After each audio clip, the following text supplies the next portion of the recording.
Вот у нас уже идет вираж. Команда КамАЗ-мастер. За рулем пилот Фердаус Кабиров. В 2009 году взявший золото Дакара. В 2010-м чуть-чуть какие-то минуты. Ну, часы в действительности какие-то минуты в спортивном дакаровском понимании отделяли его от золота. И было серебро в 2010 году.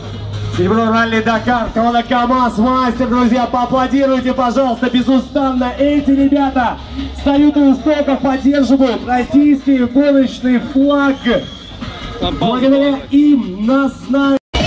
Друзья, тот автомобиль, который вы видите сейчас, КамАЗ-326 V8, 830 лошадиных сил, рабочий объем 18,5 литров.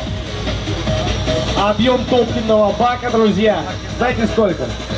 1000 литров. Знаете, сколько можно в таком баке поставить? Вот. Ну, от пляжа до гостиницы, туда-обратно.